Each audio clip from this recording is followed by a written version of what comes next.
Ancient myths may be secret history books in disguise. The Hittites, a powerful Bronze Age empire, left behind a collection of stories so strange they append everything we thought we knew.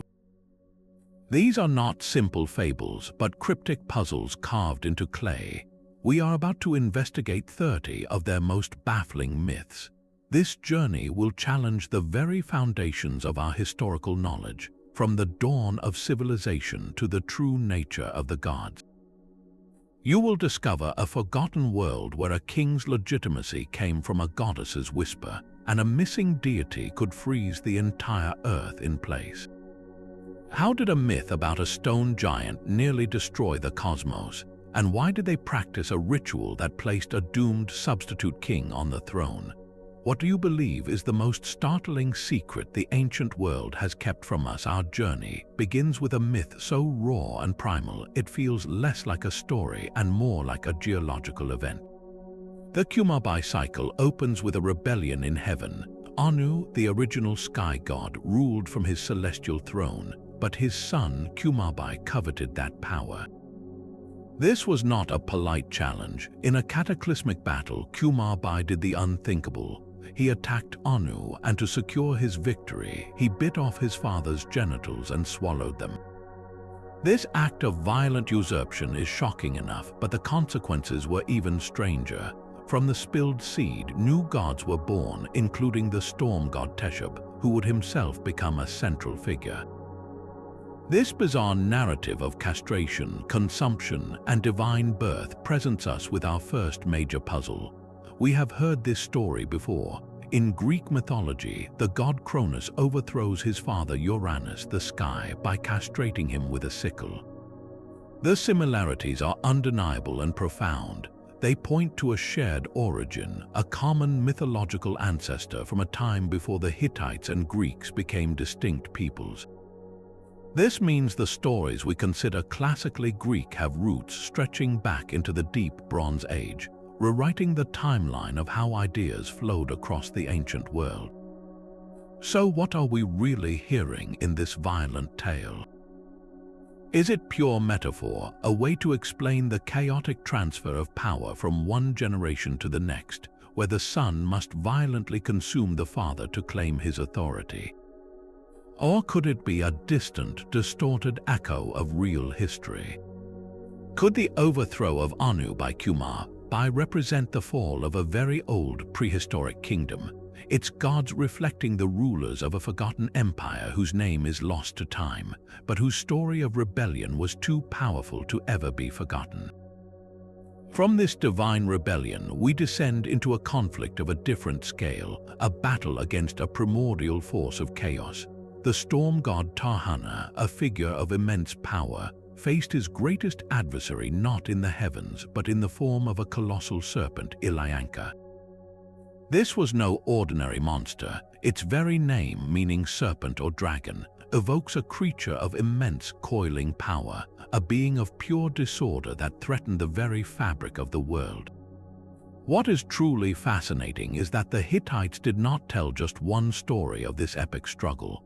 They preserved two distinct versions, and the differences between them are startling. In the first tale, Tahana is defeated in an initial battle. Humiliated, he calls upon the other gods for help. His daughter Inara devises a cunning plan. She prepares a magnificent feast with vast quantities of food and drink, and with the help of a mortal man named Hupasia, she lures the great serpent and its children from their lair. They gorge themselves until they are too bloated and drunk to move, allowing Tahana to return and destroy them. This is a story of cleverness and trickery, where divine power is aided by mortal guile. The second version, however, is far darker and more tragic. After being defeated, Tahana loses his heart and eyes to the serpent. To regain them and his power, he marries a mortal woman and fathers a son. This son grows up, marries into the serpent's own family, and is then asked by his father to request Tahana's own heart and eyes as a wedding gift. The son obeys, and once Tahana is whole again, he confronts Ilyanka once more. In the ensuing battle, Tahana destroys the serpent, but he is forced to kill his own son as well, for the young man had sided with his wife's family. This version presents a devastating moral complexity. Victory is achieved, but at the terrible cost of a child's life, revealing a God willing to make the ultimate sacrifice to restore cosmic order. Why would one culture hold two such different stories about the same event? This challenges the modern idea of ancient religions as rigid and unchanging. For the Hittites, myth was not a fixed scripture. It was a living, breathing tradition that could be adapted, retold, and reimagined, perhaps for different rituals or to explore different facets of a profound truth. The constant in both tales is the serpent itself. Across countless cultures, from Mesopotamia to Egypt to later Greece, the serpent or dragon represents the untamed chaos that pre-exists creation and constantly threatens to return. The Hittites were clearly grappling with the same fundamental cosmological question: how does order prevail over chaos? Yet their answer was uniquely their own. It was not always a straightforward triumph of good over evil. Sometimes order wins through a clever party, and other times it demands a heartbreaking personal sacrifice, a complexity that defies simple categorization and shows a civilization thinking deeply about the difficult price of maintaining the world itself. The world itself can fall into a deep and silent depression. After the cosmic battles of gods and serpents, we encounter a quieter, more pervasive kind of catastrophe in the story of the god Telipinu. He was a deity of agriculture and fertility, the vital force that made crops grow and animals thrive. One day, without warning or explanation, Telipinu simply vanishes. He dresses in his clothes, puts his shoes on the wrong feet, and walks away from the world. The consequences are not just localized to his temples. The entire earth falls into a profound stasis. Fires refuse to light in the hearths, cattle and sheep will not mate or bear young. The fields become barren and a thick, suffocating mist settles over the land. The gods themselves begin to starve, for without mortal offerings they too suffer. This is not a punishment from an angry god. It is a systemic collapse triggered by a single divine absence. This myth challenges our modern assumption that ancient peoples viewed their gods as distant, transactional figures who needed to be appeased with simple rituals. Instead, it reveals a worldview of deep, empathetic connection. The emotional state of a deity was not separate from the natural world, it was the natural world. Telipinus' despair, his simple act of walking away, directly caused the ecosystem to shut down. The Hittites saw nature not as a machine to be controlled, but as a living, feeling entity that could fall into a deep depression just as a person could. So how do you solve a problem like a missing god? The other deities search for him, but they fail. It is only the lowly bee, sent by the mother goddess Hanahana, who finds Telipinu fast asleep in a meadow. But finding him is not enough. He is still angry, still withdrawn. The resolution comes through a remarkable and intricate ritual. A priest or shaman arrives and performs a series of sympathetic actions. He uses a special branch to symbolically sweep away Telipinus' anger and grief. He offers soothing substances like honey and fine oil. He speaks to the god not with demands but with reassurance, telling him that his rage is like smoke dissipating into the sky. The ritual is a form of psychological intervention, a carefully choreographed therapy session for a deity.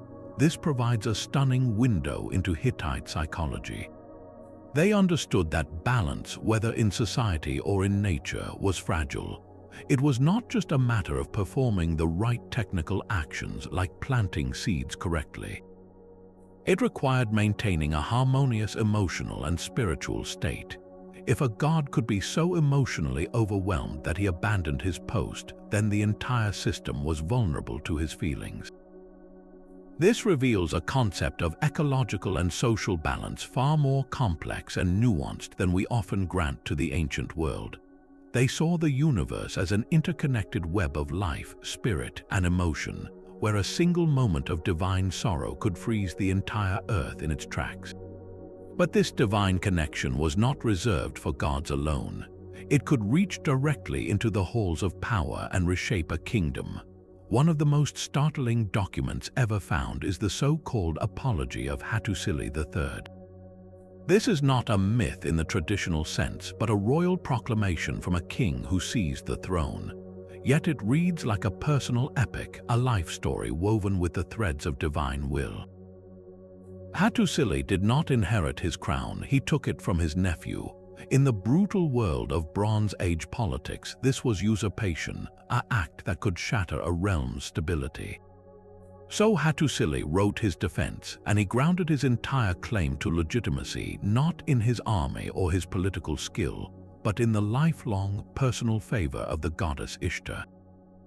He recounts how, from his earliest childhood, he was sickly and weak, yet Ishtar chose him.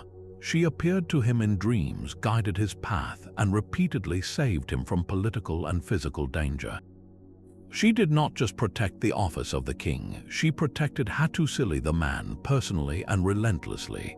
This document completely blurs the line between state propaganda and personal divine myth. What are we to make of this? Was it a cynical fabrication, a clever piece of political spin designed to cloak a power grab in sacred authority? Or did Hattusili genuinely believe that his entire life, his very rise to power, was a story authored by a goddess? The truth is likely more complex than either option. The Apology forces us to reconsider the nature of Hittite kingship. It suggests that political legitimacy was not solely a matter of royal blood. It could be divinely granted, earned through a unique and mystical relationship with a deity. A king was not just a ruler, he could be the protagonist in an ongoing divine drama. This transforms our understanding of power in the Bronze Age. Authority was not merely inherited, it could be a story told by the gods themselves, a narrative of personal destiny so powerful it could justify overturning the established order and rewrite the history of an empire. Even the sky itself could falter in the Hittite world. The myth of the moon falling presents a celestial crisis of unimaginable scale. The moon god, a constant, reassuring presence in the night sky, simply tumbles down to earth. He does not set or fade, he falls, plunging the cosmic order into disarray. The other gods are thrown into a panic. They cannot simply leave the moon lying on the ground, for without its regular cycles, the very rhythm of time and life is broken. So they embark on a desperate search, a divine rescue mission to find their fallen companion and lift him back into his proper place in the heavens. This is more than a simple story, it is a record of a profound trauma. Imagine the terror of witnessing what you believed was a permanent, divine fixture in the sky suddenly go dark or appear to shatter. What could have caused such a powerful, shared memory?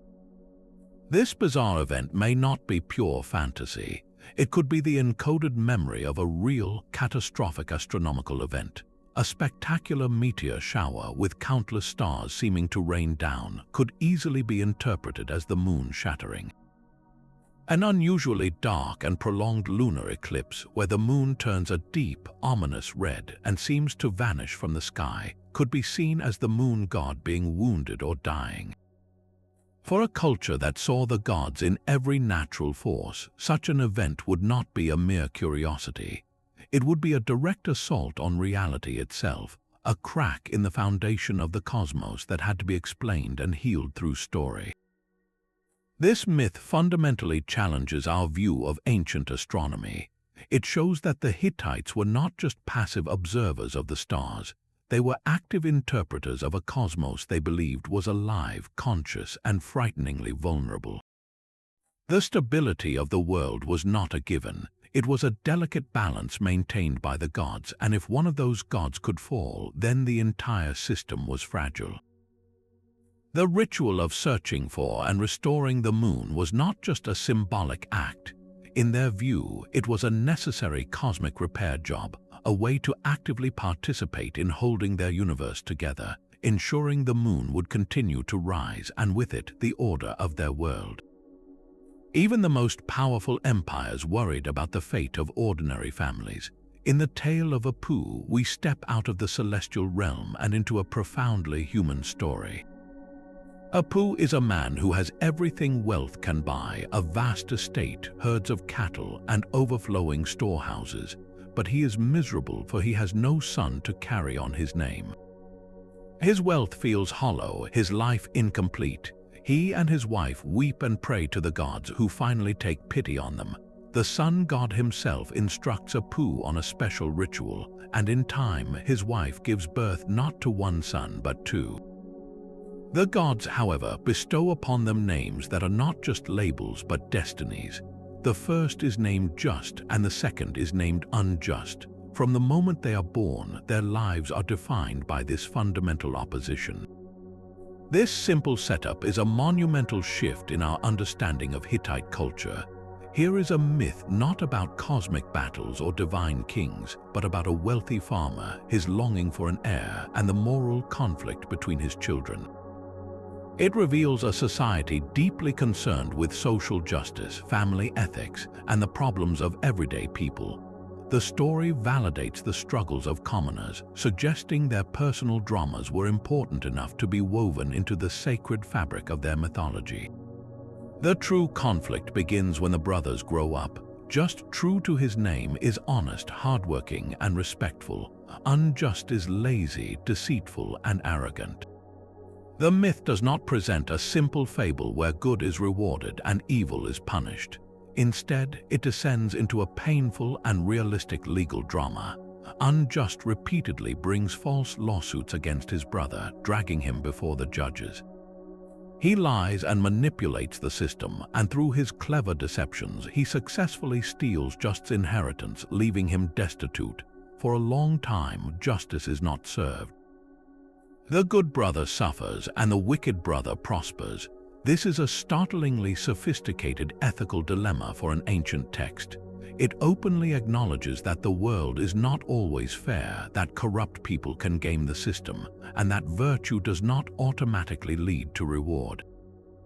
The Hittites were grappling with a question that still troubles us today. How can a just society function when injustice so often wins in the short term? The resolution, when it finally comes, is not a dramatic divine smiting.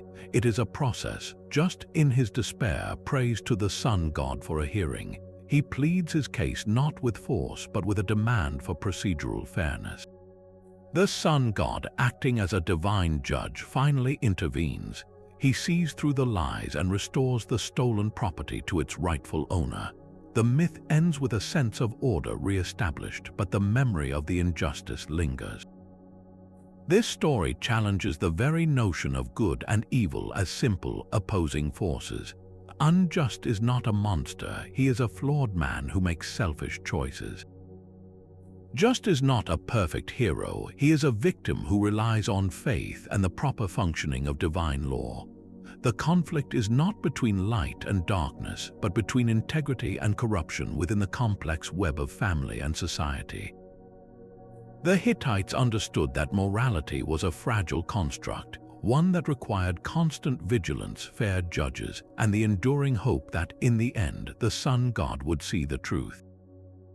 The theme of the missing god was so critical to the Hittites that they returned to it again and again, each story revealing a new facet of their cosmic anxiety.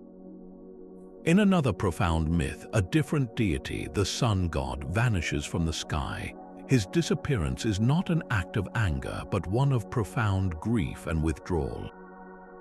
The world is plunged into a deep, unnatural twilight, and life begins to wither without his vital light. This time, the entire pantheon mobilizes for a search of epic proportions. The great gods send out the eagle, the creature that flies highest, to scour the earth from the skies, but even the eagle's sharp eyes fail. They send messengers to the farthest mountains and the deepest rivers, but the sun god is nowhere to be found.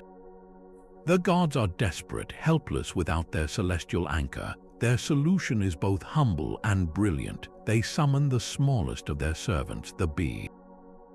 They question her, doubting her ability, but the bee insists she is up to the task. She flies across the world, searching every meadow and forest until she finally discovers the sun god hidden in a remote field, overwhelmed by his sorrow. She stings him on his hands and feet, using her tiny, sharp pain to jolt him out of his stupor, to make him feel something other than his grief. Then she smears him with wax, a strange, soothing balm that prepares him for his return. This recurring narrative shatters our conventional image of all-powerful, unchanging deities. The Hittite gods were not distant, impassive rulers. They were vulnerable. They could be depressed, angry, or lost, and their emotional states had direct, catastrophic consequences for the entire cosmos. A god's sadness could literally dim the sun. This reveals a worldview of radical interdependence. The divine realm was not a separate, perfect plane of existence. It was intimately woven into the fabric of the natural and human world, so much so that a deity could become lost within its own creation. The rituals that followed, the sweeping away of anger and the anointing with oils, were not mere superstition. They were a form of cosmic therapy, a necessary process for healing a wounded god and, by extension, healing the world.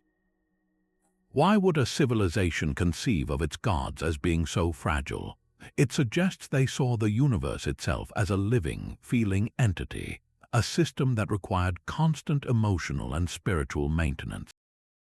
The gods were not just in control of nature, they were a part of it, subject to its same cycles of despair and renewal, and their well-being was the responsibility of everyone, from the highest priest to the lowliest bee. Kumabai's hunger for vengeance gave birth to a terror from the deep sea. The dragon Hittite was his monstrous son, a creature of such immense scale that when he stirred in the ocean, his body displaced waves like islands. He was a living weapon crafted by his father for a single purpose, to consume the storm god Teshub and shatter the divine order for good. This was not a serpent of the land, but a leviathan of the salt sea, a force of primordial chaos rising to challenge the very gods of heaven. The storm god prepared for a cataclysmic battle, gathering his weapons and his courage to face this aquatic behemoth. Yet the myth takes a startling turn away from the expected clash of titans. Teshub does not defeat Hittite with thunder and lightning. The dragon is vanquished by seduction. The goddess Ishtar, a figure of both war and irresistible allure, descends to the seashore. She removes her robes and begins to sing and dance on the waves, her movements captivating the monstrous dragon. Lured from the depths by her beauty and her song, Hittite rises entranced. While he is mesmerized, the gods persuade the sea itself to offer the dragon a magical potion, a drugged drink that lulls him into a deep, vulnerable sleep, allowing Teshub to finally strike. This resolution fundamentally challenges our idea of how ancient cultures defined strength and resolved conflict. Here, raw power is secondary to cunning and allure. Ishtar's dance is not a minor detail, it is the pivotal strategy. It reveals a sophisticated understanding that some enemies cannot be beaten by force alone, that their greatest weakness might be their own desires. Hittite is not pure evil, he is a creature of immense power who can be enchanted and deceived. This myth suggests the Hittites saw the cosmos as a place where intelligence and psychological insight were divine attributes, perhaps even more effective than simple martial prowess. The real battle was not for physical dominance, but for control over the mind and the senses, a concept that feels remarkably modern in its complexity. The divine family tree of the Hittites was rooted in something far stranger than human form. Before gods of storm or sun took shape, their creation myths speak of primordial beings that were not persons but fundamental substances and concepts. Among the earliest deities was the god of silver, a divine entity born from the very essence of the metal itself. This is not a god who carries a silver bow or lives in a silver palace. This is silver as a god, a conscious, sacred force that existed at the dawn of time. Alongside silver were other astonishingly abstract deities, including the god of time, eternity, and the powerful god of the below, the dark, foundational earth. This challenges everything we assume about early religion. We are accustomed to pantheons filled with gods who look and act like superpowered humans, figures with personalities, rivalries, and very human flaws. The Hittite theogony presents a different path. It suggests their thinkers were grappling with a proto-philosophical idea that the building blocks of reality were themselves divine. Before there was a king of the gods, there was the god of metal. Before there was a god of the underworld, there was the god of the downward direction. This is a cosmology that deifies the raw materials and abstract principles of the universe. Why would a civilization conceive of its gods in this way? It points to a layer of theological thought that is both sophisticated and startlingly modern in its abstraction. They were not just telling stories about powerful beings, they were attempting to categorize and sanctify the very framework of existence. The god Silver represents a world where divinity was not merely anthropomorphic, but embedded in the substance of things, a sacred presence within the ore pulled from the mountain and the jewelry worn by a king. This pushes the origins of philosophical thought much further back in time, revealing a Bronze Age culture capable of imagining divinity not as a person in the sky, but as the conscious essence of the world itself. This belief in a vulnerable cosmos had a chilling and direct consequence for real human beings. When celestial omens foretold the king's death, the Hittites did not simply pray for his safety. They enacted a ritual of terrifying pragmatism, placing a substitute king on the throne. A commoner, often a prisoner or a man with mental disabilities, was chosen to become the royal scapegoat.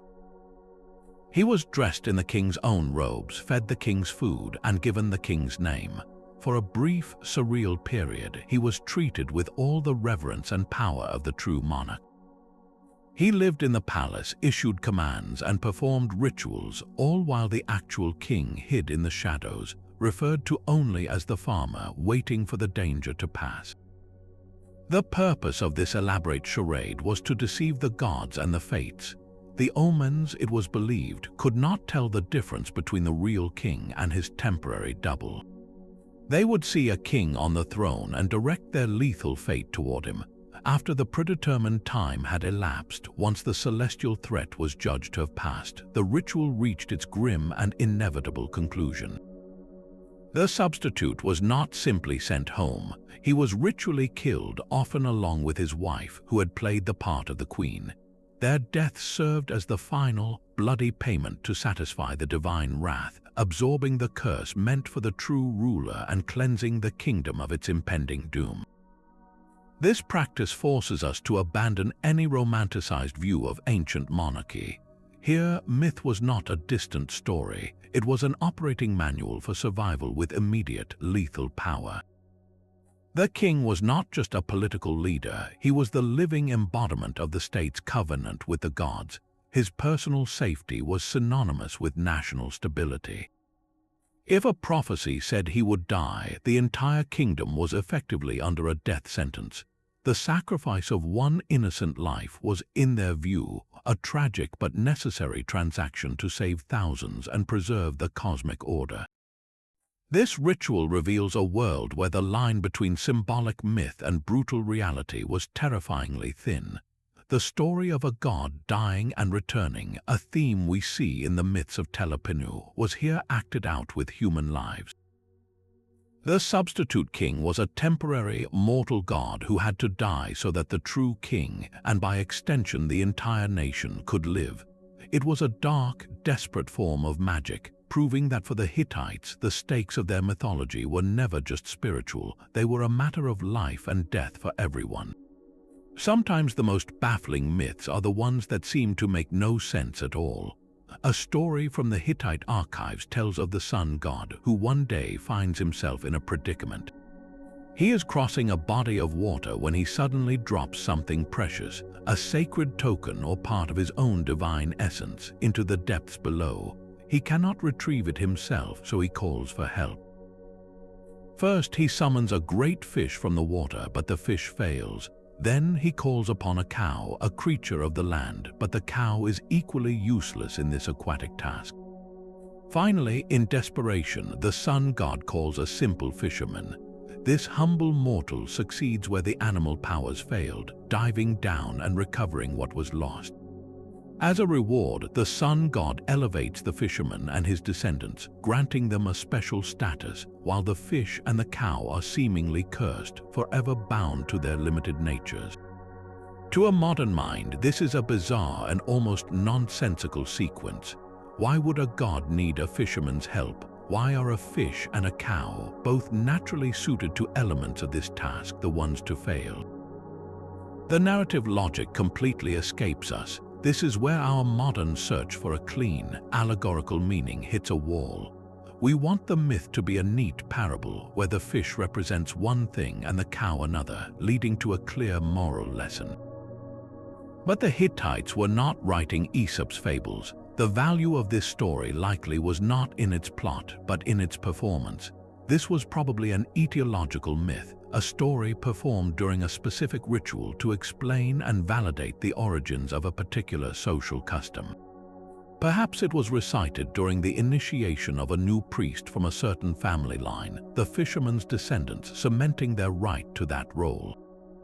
Maybe it was part of a festival that involved offerings of fish and cattle, giving a sacred reason for their use. The seemingly illogical events would have been secondary to the ritual's power, the chanting of the words, the reenactment of the moments, and the final, triumphant elevation of the fisherman.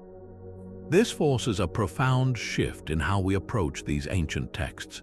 We are trained to look for internal consistency and symbolic meaning, but the Hittites may have valued the myth's function over its form. The story was a tool, a piece of sacred theater whose true meaning was unlocked only in the context of its performance. Its purpose was not to tell a logical tale, but to do something, to enact a change in the world by connecting the present ritual to a foundational event in the divine past. The next time a myth seems confusing, it is worth asking not what it means, but what it was meant to do. The ultimate act of vengeance was not a monster of flesh, but a being of pure, cold stone. Kumarbi, still seething from his previous defeats, conceived a plan so brilliant and terrible it would defy the very nature of the gods. He lay with a massive cliff, impregnating the stone itself, and from this union was born Alakami, a giant carved from diorite. This was no ordinary rock. It was an impossibly hard, dense stone chosen for its durability, a chillingly practical detail in a divine scheme. Kumarbi then carried out the most strategic part of his plan. He took the infant stone giant and placed him directly on the right shoulder of Apelluri, the colossal being who stands in the sea, blind and deaf, holding the entire sky and earth upon his shoulders. There, rooted in the very foundation of the cosmos, Alakami began to grow at an alarming rate. He grew upward through the sea, breaking the surface like a new, dreadful island. He grew taller and taller, his stone body scraping against the heavens until his head pushed past the very home of the gods. The storm god Teshub looked down from his mountain and saw this new, silent peak, and at first he did not recognize the threat. But then the stone moved. This myth challenges our entire understanding of Bronze Age cosmology and geology. The choice of diorite reveals a specific practical knowledge of stone, an understanding that different rocks have different properties and that a god would choose the hardest one as his ultimate weapon. Even more startling is the figure of Apelluri, the world pillar.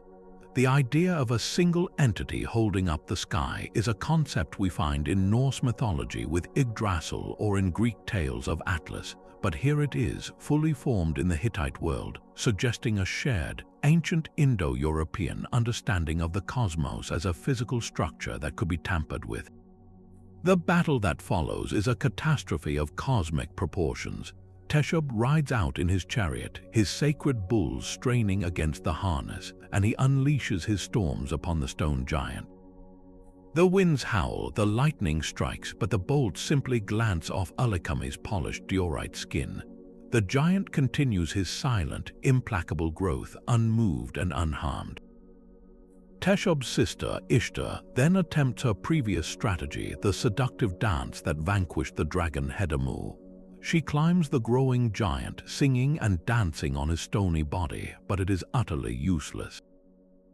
Alchemy has no eyes to see her, no ears to hear her music, no mind to be enchanted.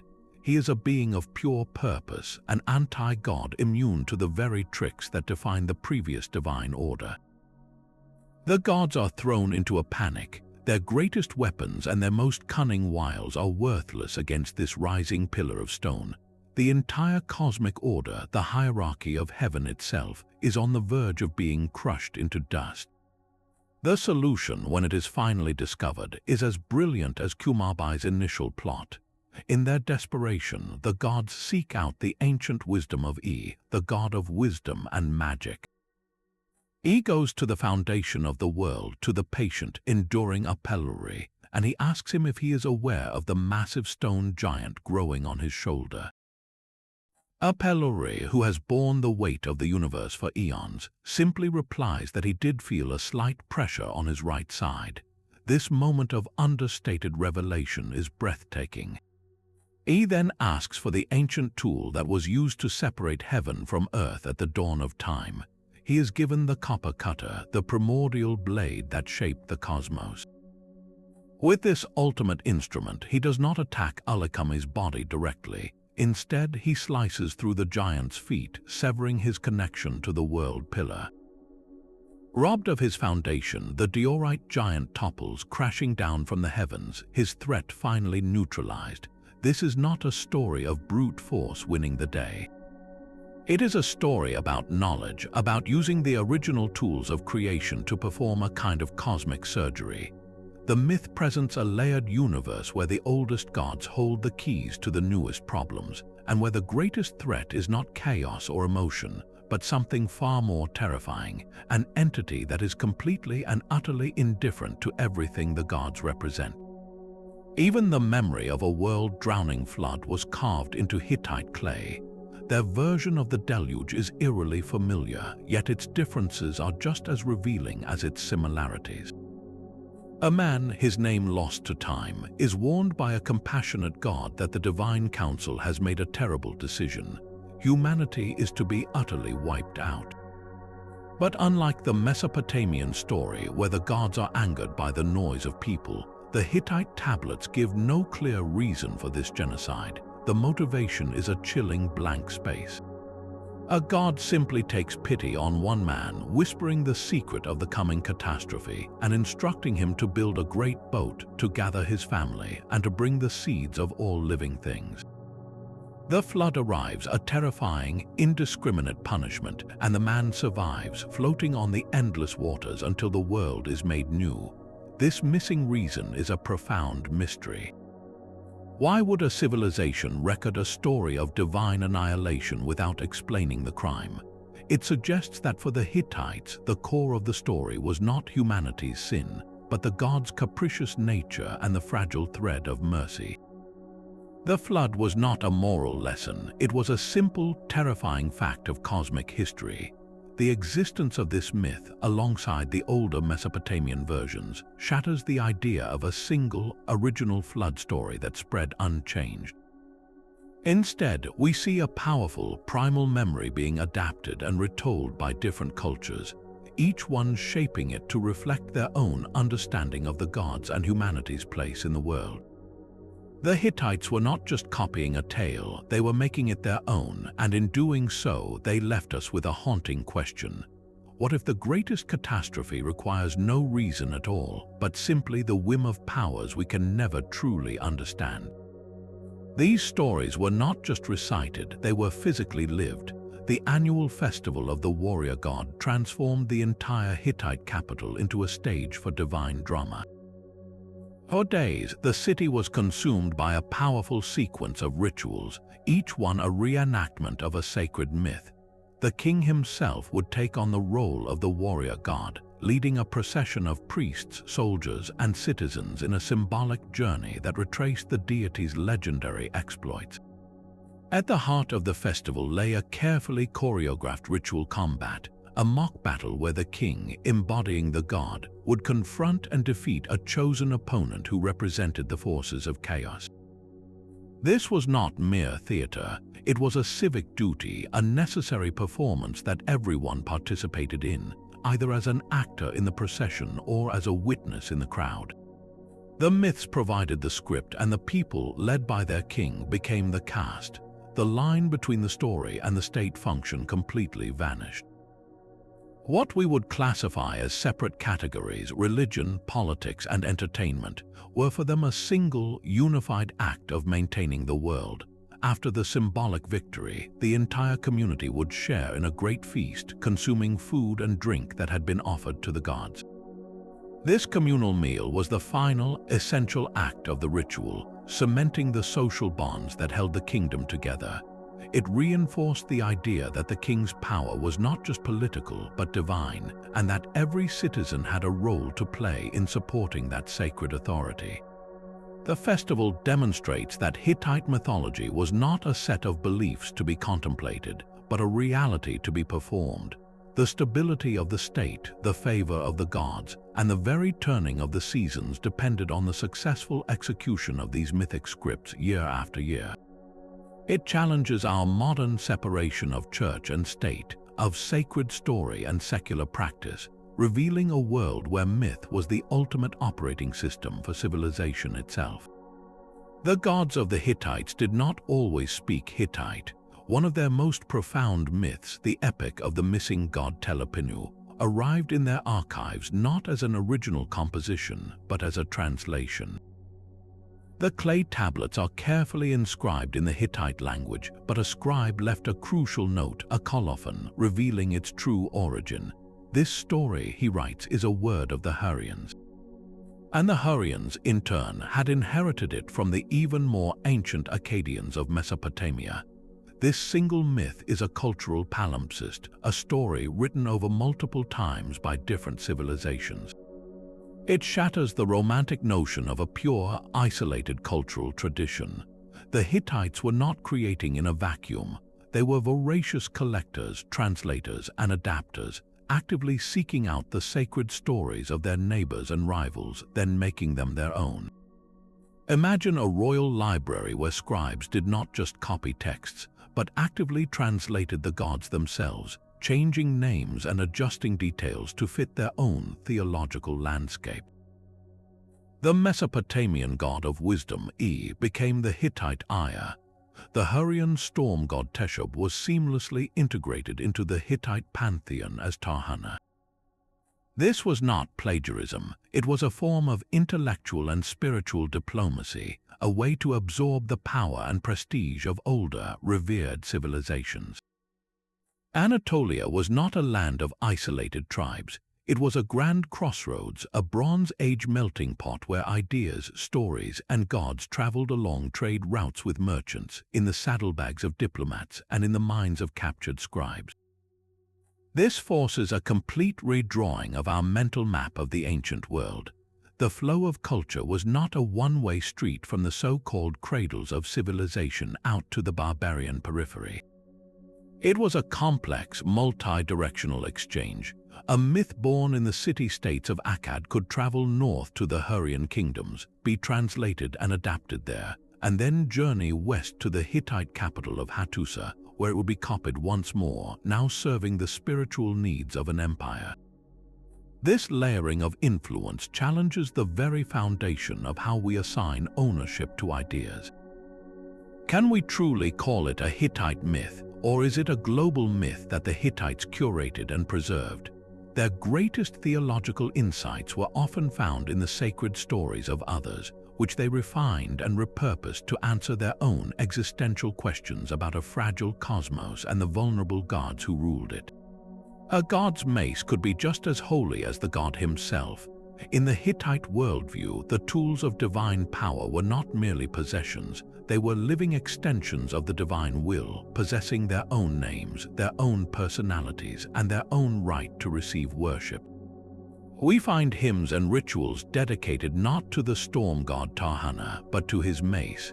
This was not an abstract symbol. It was a sacred object believed to contain a fragment of the god's own essence, a concentrated force of destructive power that demanded its own reverence and offerings.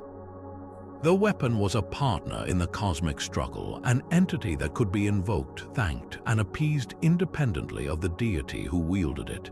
This practice fundamentally reshapes our image of their temples. A shrine might not contain a statue of a god, but instead display a magnificently decorated battle axe on a ceremonial pedestal, treated with the same awe as a living idol. This animistic layer, woven into the fabric of their state religion, reveals a spirituality that was both sophisticated and startlingly primal. It suggests that for the Hittites, divinity was not confined to a human-like form. Power itself was sacred, and if a weapon was the ultimate expression of a god's power, then that weapon was, in a very real sense, divine. How do you worship a mace? The rituals provide the answer. During certain festivals, priests would carefully anoint these deified weapons with precious oils and offer them libations of beer and wine, just as they would for a god. They would chant hymns praising the mace's terrible strength and its role in crushing the forces of chaos. This was not just maintenance of a ritual object, it was the active care of a powerful spiritual entity. This concept challenges the standard evolution of religion, which often moves from animism, the worship of spirits in nature and objects, toward anthropomorphism, gods in human form. The Hittites did not abandon one for the other, they seamlessly blended both. A farmer might pray to the storm god for rain, while a royal priest in the capital was simultaneously offering a feast to the god's own spear. This layered spirituality allowed for a more intimate and tangible connection to the divine. You could not always see a god, but you could see and touch the weapon that embodied his will.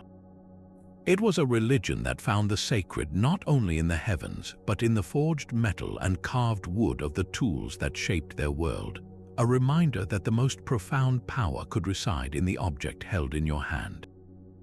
This divine justice found its most potent expression in the role of the sun god as the ultimate celestial judge.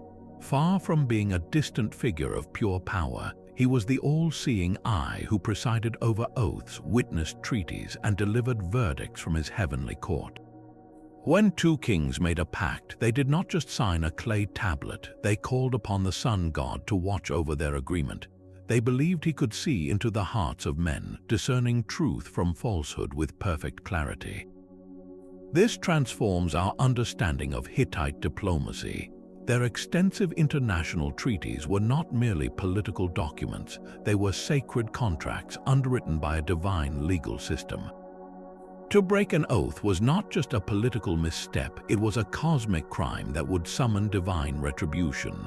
The punishment was not arbitrary. The myths describe a precise and terrifying justice. A treaty breaker might be cursed with the extinction of their family line, their name wiped from the earth as if they never existed. Their land could be struck with famine, their armies with plague. This was not the capricious anger of a moody deity, but the measured, inevitable consequence of violating a divinely sanctioned order. How does this change our view of their entire civilization? It reveals a society built on a sophisticated legal and moral framework, one where ethics were not just human conventions, but principles woven into the fabric of the cosmos itself. The same God who ensured the sun rose each morning also ensured that a promise made was a promise kept. This concept of divine law provided the bedrock for their entire empire, allowing them to engage in complex international relations with a shared understanding of justice that transcended borders and languages. The next time you think of ancient justice, do not picture only blindfolded statues.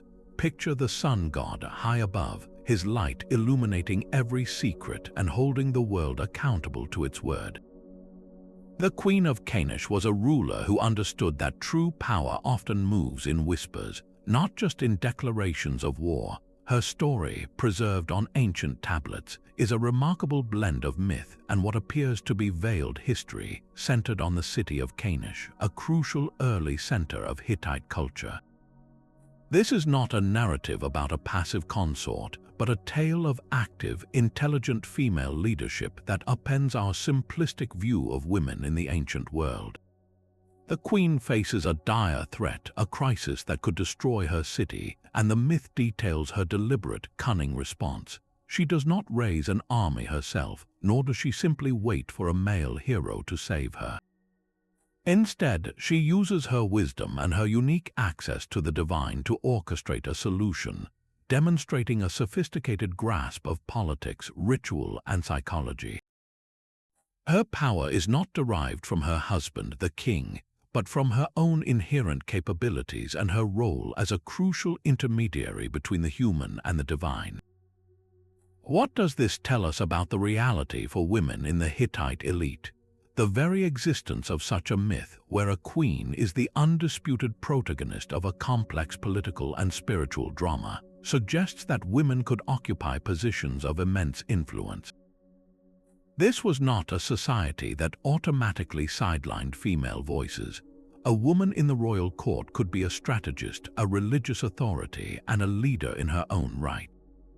Her connection to the gods provided a source of authority that was independent of her gender, a direct line to cosmic power that even the king had to respect.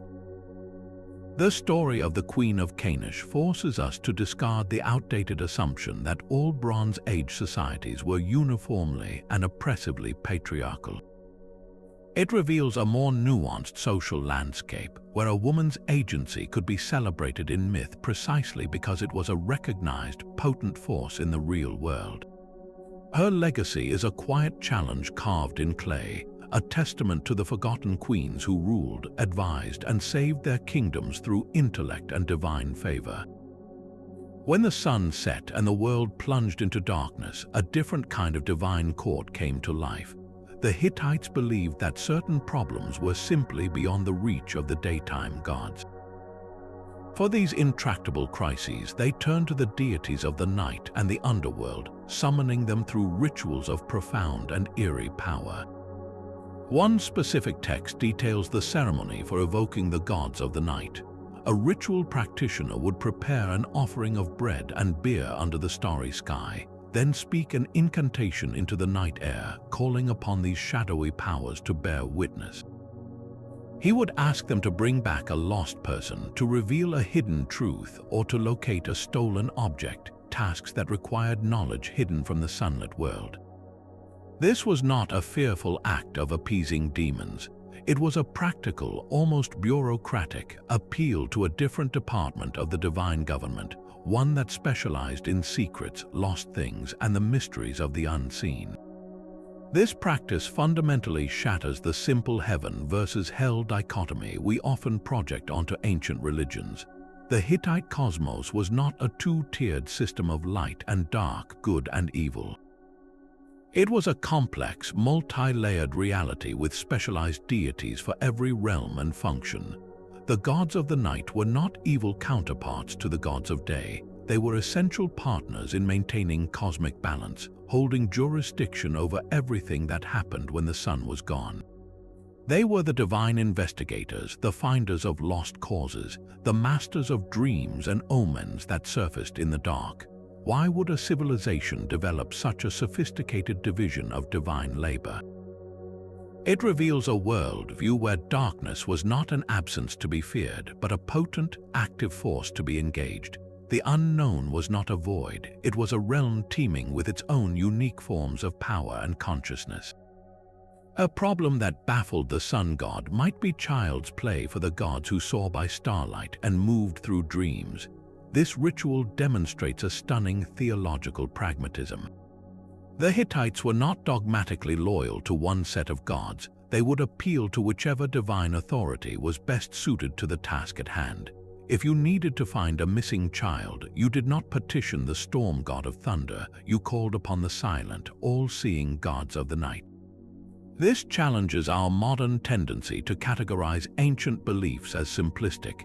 Their spirituality was a nuanced ecosystem where the darkness itself was a sacred, necessary component of a complete and functioning universe, a place you could call upon for help when the light had failed you. A city could be erased from the earth for a single, collective failure. The Hittites believed that urban centers did not just fall to invaders or famine. they were actively dismantled by the gods as punishment for a specific grievous sin. One myth details the destruction of a city whose name is lost to us, a place whose inhabitants committed a profound ritual transgression. They did not fail to pay their taxes or strengthen their walls. They failed in their sacred duties, neglecting the festivals and offerings that maintained their covenant with the divine. In response, the storm god did not simply send a bad harvest. He unleashed his full wrath, systematically demolishing the city until not a single brick remained standing.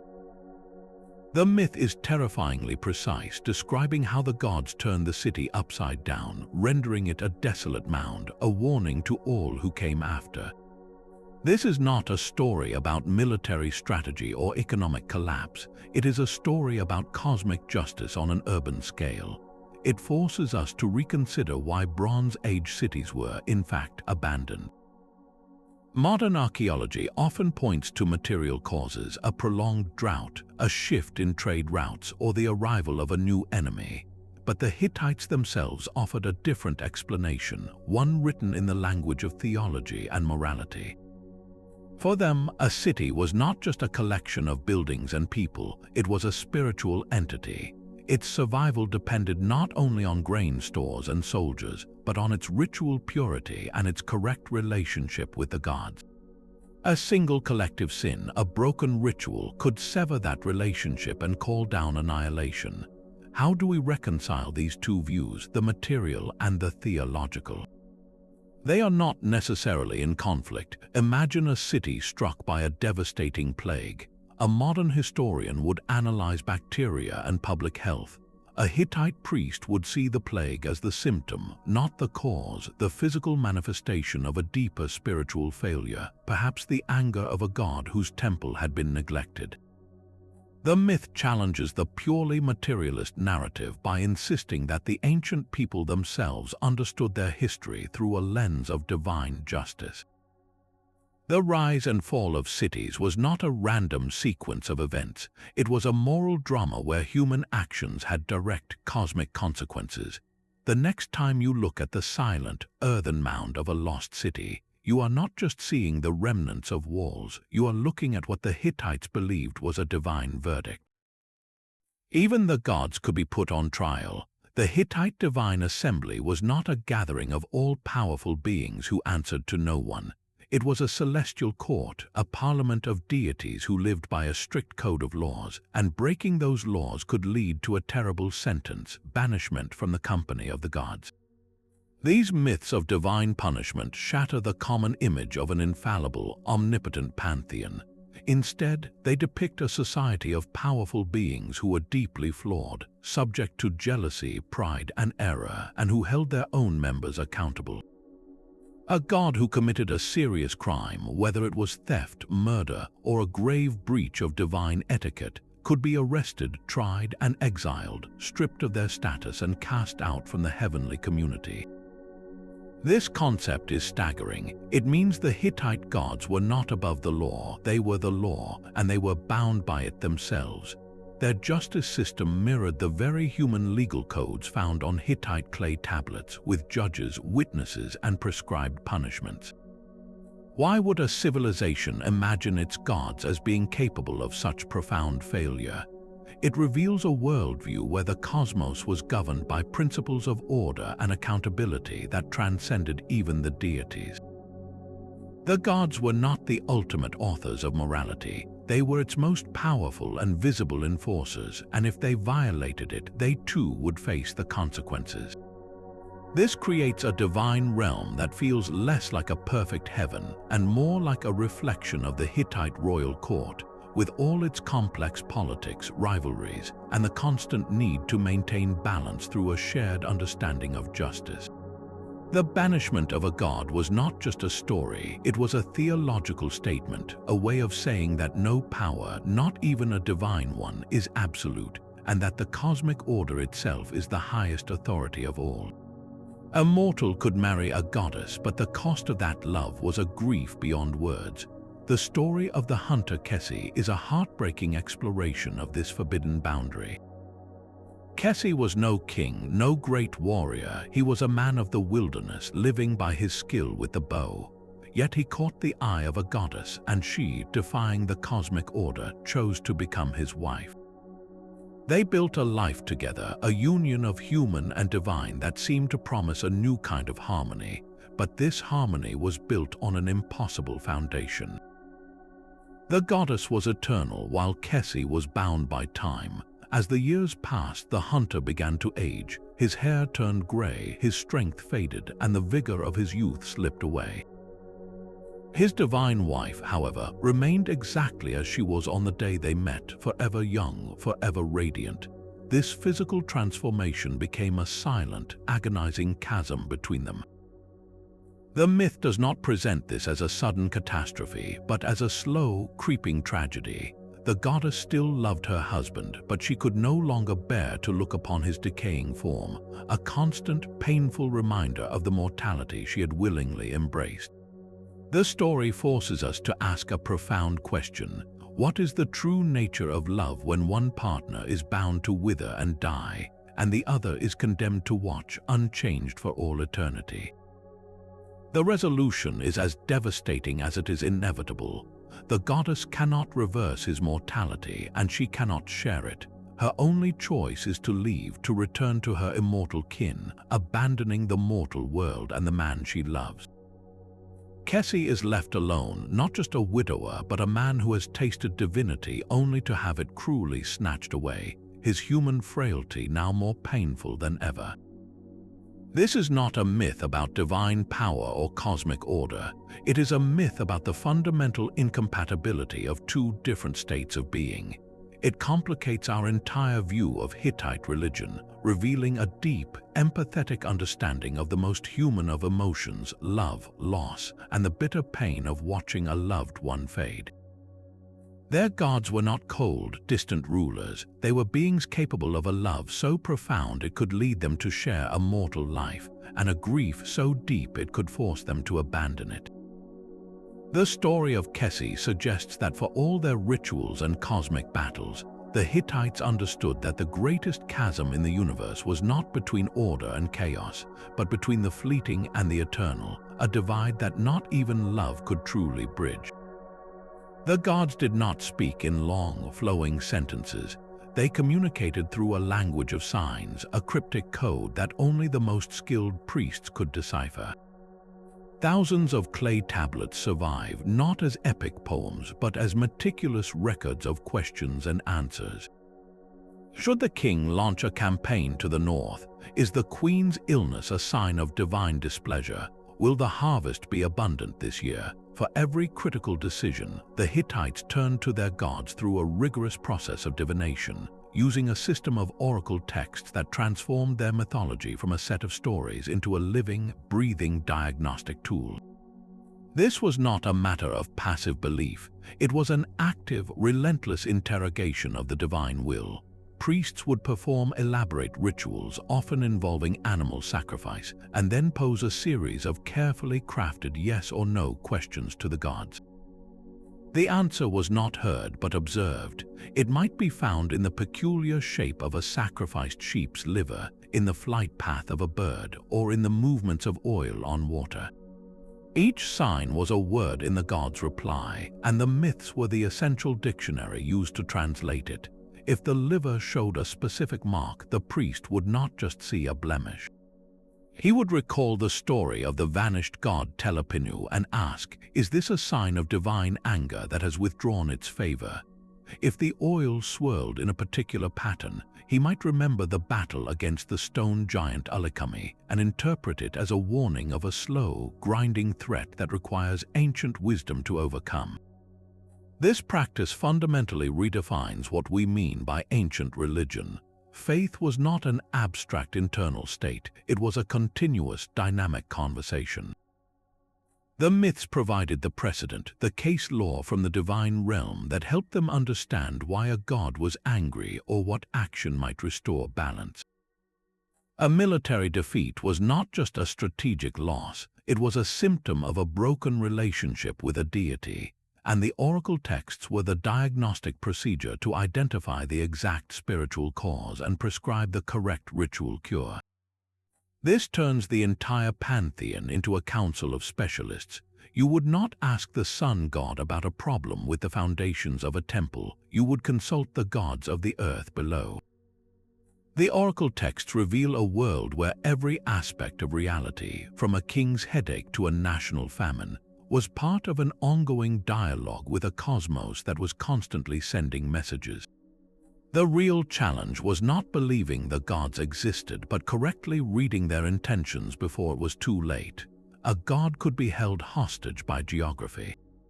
For the Hittites, the divine presence was not a universal force that filled the sky, but a power rooted in specific, sacred soil. The storm god of Nerek was not just a title, he was the divine embodiment of the city itself. When the northern Casca people invaded and captured Nerek, they did more than just seize territory. They captured a god. The loss of his city meant the loss of his home, his temple, and the rituals that sustained his presence in the world. For the Hittite state, this was not merely a military setback, it was a theological catastrophe that threatened the entire cosmic balance. How do you fight a war to rescue a deity? The Hittite kings launched campaign after campaign over generations, driven by an imperative that went far beyond strategy or resources. They were fighting to bring their god home. The myth surrounding the storm god of Nerek became a rallying cry, a sacred narrative that infused this geopolitical struggle with profound spiritual urgency. This challenges our modern idea of gods as portable, abstract concepts. For the Hittites, a god's power was intimately tied to a specific place, and to lose that place was to risk the god fading from the world, taking their protection with them. The intense, generations-long obsession with retaking Nerek reveals a political identity forged in the fires of sacred geography. A king's legitimacy was measured not just by his victories, but by his ability to restore the gods to their proper homes. The fate of the empire and the fate of the storm god of Nerek were one and the same, a bond between earth and heaven so strong that its rupture threatened to unravel everything.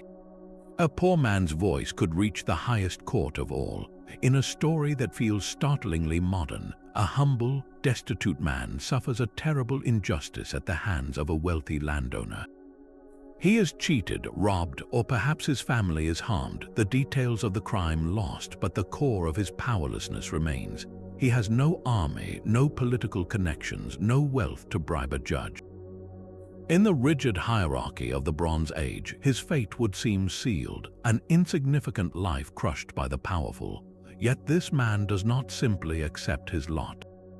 He does something extraordinary. He looks up, he lifts his face to the sky and cries out his grievance directly to the sun god, the divine judge. He bypasses the entire human system of lords and courts, appealing to a celestial authority he believes will listen. This simple act of faith challenges one of the most persistent assumptions about the ancient world, that it was a brutal caste system where the lower classes were invisible to the gods. Here, the myth insists that the divine ear is tuned not to the volume of an offering, but to the truth of a plea. The sun god hears the poor man's cry. He is not annoyed by the interruption or dismissive of the source. He stops his journey across the sky, halting his chariot to investigate the matter personally. The myth describes him descending, his divine light illuminating the injustice, seeing through the lies of the wealthy oppressor with his all-knowing sight. He then passes a verdict that restores what was stolen to the poor man and delivers a stern punishment to the rich man who abused his power. This is not a quiet, symbolic victory. It is a dramatic public restoration of balance. The story embeds a radical social message deep within the sacred tradition. It tells every farmer, every potter, every laborer in the kingdom that their suffering matters on a cosmic scale. The hierarchy of society is not the hierarchy of heaven. In the eyes of the ultimate judge, a king's claim and a beggar's cry are weighed on the same scales. This reveals an underlying ethical framework that was deeply concerned with fairness. a concept of divine justice that served as a check on the absolute power of the human elite. Why would a ruling class preserve and promote a story that so clearly undermines its own temporal authority? The answer lies in the Hittite understanding of cosmic order. An unjust society was an unstable one. If the poor were systematically oppressed and their cries went unanswered, their collective despair could fester into a spiritual poison, creating a rift between the people and the gods not unlike the withdrawal of Telepinu. The king's role was to maintain Andma, or divine order, and that included ensuring a baseline of justice for everyone in his realm. This myth was a reminder to the powerful that their authority was a sacred trust, and that if they failed in their duty to be fair, a higher power was watching, ready to intervene for the smallest and the weakest. It was a safety valve, a theological guarantee that no one was entirely without recourse, a belief that gave the empire a moral spine as strong as its armies. The divine bull Seri was far more than a simple beast of burden for the storm god. This powerful animal stood at the center of a theological puzzle, embodying a fluidity of thought that defies our modern need for rigid categories. He was a living, breathing creature, yet also a celestial body, possibly the constellation we know as Taurus, moving through the heavens in the storm god's procession. He was the literal vehicle upon which Tahana rode into battle, a symbol of unstoppable power, and yet he was also an independent deity with his own will, his own name, and his own right to receive prayers and offerings. The Hittites saw no contradiction in this layered identity. For them, the sacred could inhabit multiple states of being at once. A bull could be a strong animal, a divine chauffeur, and a starry god all simultaneously. This challenges our tendency to separate symbol from reality, or servant from master. The bull was not merely representing the storm god's power, he was a vital component of it, a partner in the cosmic struggle whose strength and stability were essential for maintaining order. Rituals performed for Seri were not just about caring for an animal, they were about maintaining the integrity of a divine system, ensuring the celestial bull remained healthy and willing to carry his cosmic rider. This reveals a religion that was deeply integrated with the natural world, where the boundary between an animal and a god was permeable, and where the power of the heavens was intimately connected to the strength of the creatures that walked the earth. The very stones of Hattusa were believed to speak of a sacred beginning. Its founding was not just a political decision, but a divine mandate, a story told by King Hattusili I to justify his new capital. The myths describe how he did not simply choose a hilltop for its defensive qualities. He received a sign, a clear approval from the storm god, directing him to establish his throne on that specific rocky ground. This was more than city planning, it was an act of cosmic alignment, placing the human seat of power directly within a divinely sanctioned location. But the land was not empty. It was already ancient, home to older, local deities who had been worshipped there for centuries. The Hittite foundation myths do not ignore these previous inhabitants. Instead, they tell a story of subjugation and integration. The powerful storm god of the Hittites did not destroy these local gods, he conquered and absorbed them, forcing them to acknowledge his supreme authority, and by extension the authority of the king who served him. This spiritual conquest was as important as any military victory. It rewrote the religious history of the land, transforming a site sacred to others into the unquestioned heart of a new empire. Why would a king go to such lengths to create a mythological backstory for his capital? This challenges the straightforward archaeological narrative, which might see Hattusa as a strategic fortress. For the Hittites, its strength came from its sacred story. The myth provided an unbreakable link between the king, the national god, and the very soil upon which the city stood.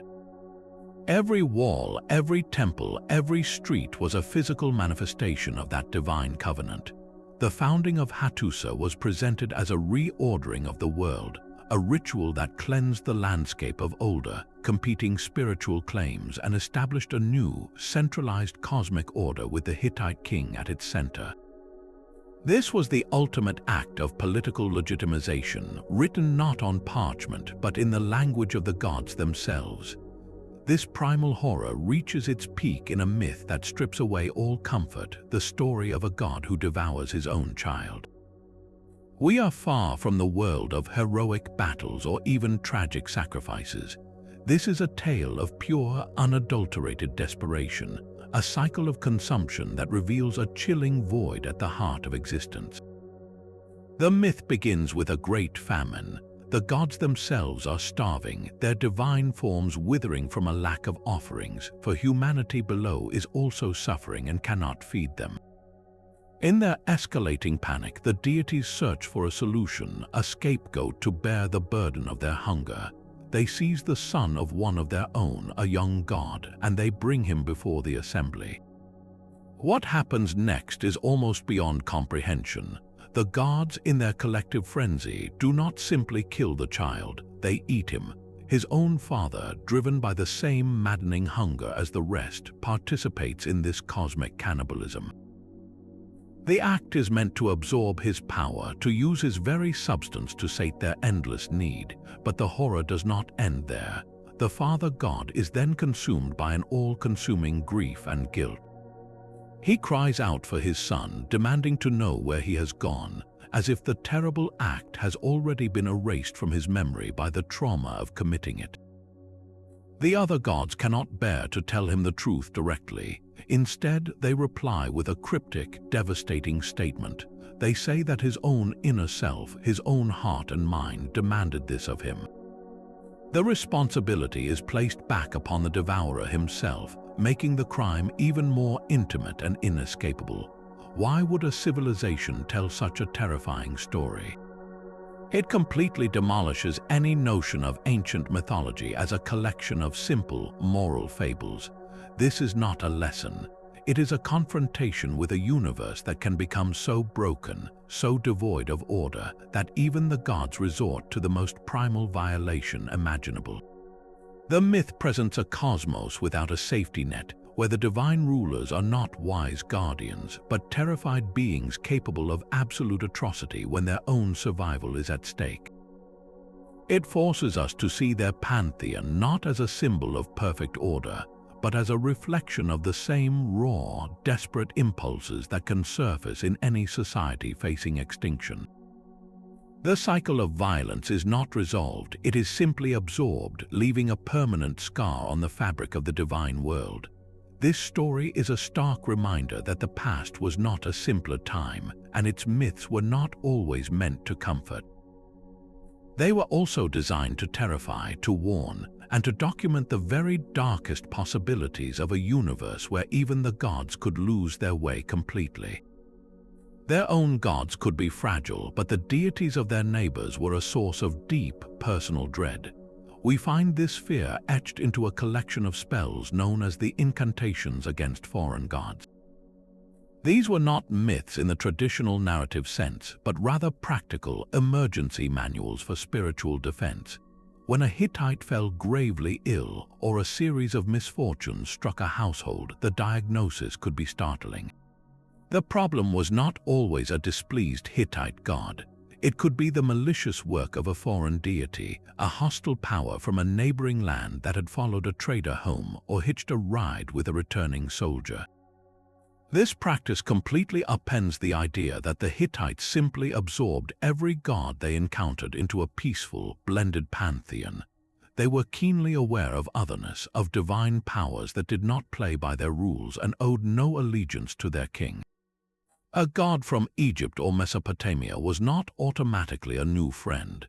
It could be a dangerous, invasive spirit that needed to be identified, confronted, and expelled. The rituals involved are fascinatingly detailed. A priest would first attempt to identify the foreign god responsible, perhaps through divination or by analyzing the symptoms of the illness. Once the deity was named, the real work began. The priest would speak a powerful incantation directly addressing the foreign god. he would not plead or negotiate. He would command. The spell would often describe a detailed, symbolic journey, instructing the foreign deity to leave the patient's body, to depart from the Hittite lands, and to return to its own native mountains, its own rivers, and its own people. They might offer the god a symbolic payment, a ritual bribe to encourage its departure, or they might threaten it with the superior power of the Hittite storm god. This reveals a world of complex spiritual politics. The Hittite Empire was a melting pot of cultures, a network of trade and diplomacy that connected dozens of different peoples. With every trade caravan and every international treaty came not just goods and promises, but entire pantheons of foreign gods. The Hittites were intellectually tolerant enough to acknowledge these gods as real, but they were also pragmatically fearful of their influence. This created a constant, low-level spiritual anxiety. How do you live in a globally connected world when you believe every foreign culture brings with it literal, divine pathogens? The incantations were the answer, a form of cosmic border control for the soul. They show us that for all their syncretism, the Hittites maintained a clear sense of us and them. Their own gods were part of a cosmic covenant, beings you could reason with through ritual and offering. A foreign god was an untreated power, a potential rogue agent that could sicken a person or destabilize a family without warning. This delicate dance between acknowledging foreign divinity and actively warding it off reveals the true complexity of their empire. It was not a monolithic religious state, but a fragile coexistence of many beliefs, held together by a constant, vigilant effort to ritually manage the divine chaos that came with being a crossroads of the ancient world. Even the end of their world was written into their own myths. For the Hittites, the collapse of their empire was not a sudden, inexplicable event. It was a process foretold, a divine drama they watched unfold with a sense of dreadful recognition. Long before their capital city of Hattusa was ever abandoned, their priests were recording omens and prophecies that pointed toward an inevitable, terrifying conclusion. These were not vague predictions, they were specific, chilling warnings embedded in their sacred stories. One prophecy spoke of the gods themselves turning their backs, withdrawing their favor from the king and the land. Another described a time when the sacred festivals would be neglected, the rituals that held the cosmos together left unperformed, causing the very covenant between heaven and earth to fray and finally snap. The most haunting omens came from the natural world, interpreted through their mythological lens. A prolonged drought was not just bad weather, it was the anger of the storm god made manifest. A plague that swept through the population was seen as an invasion of malevolent spirits, a sign that the protective barriers around the kingdom had failed. They even recorded strange celestial events like a solar eclipse, not as an astronomical curiosity, but as the sun god hiding his face in disapproval, a direct portent of a king's fall. This completely reframes the Great Bronze Age collapse around 1200 BCE. Modern historians point to a perfect storm of causes: climate change, mass migration, and internal rebellion. But the Hittites themselves provide a different layer of understanding. They saw their own end not as a random historical accident, but as the final act of a mythological cycle, a failure to maintain the delicate balance that their entire civilization was built upon. The silence that followed their disappearance was, in their own view, a silence they had been warned was coming. Their myths became a self-fulfilling prophecy of despair. When invaders pressed their borders, it was not just an army they faced, but the mythological forces of chaos, the same chaos their gods had fought since the beginning of time. When crops failed for years on end, it was the return of the vanished god Telepinu on a cosmic scale, a withdrawal of divine favor that no ritual could now reverse. The very stones of Hattusa, which were believed to speak of a sacred beginning, now seem to whisper of an ordained end. So the next time you read about the mysterious collapse of the Hittite Empire, remember that for them it was not a mystery.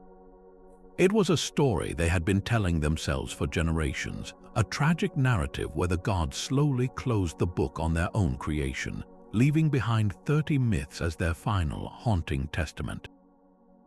These 30 stories form a single, sprawling portrait of a lost world.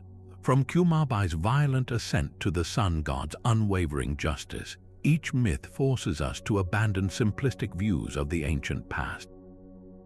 They were not telling fairy tales, they were drafting complex philosophical documents on clay, exploring the fragility of the cosmos, the vulnerability of their gods, and the profound moral dilemmas of human life.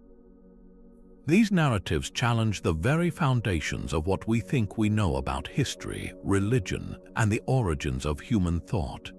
They reveal a civilization capable of imagining divinity as an abstract principle, a king's legitimacy as a personal divine drama, and cosmic order as something maintained through ritual and emotional empathy. The Hittites were not primitive. They were pioneers of the human spirit, asking questions about chaos, justice, and sacrifice that still resonate today.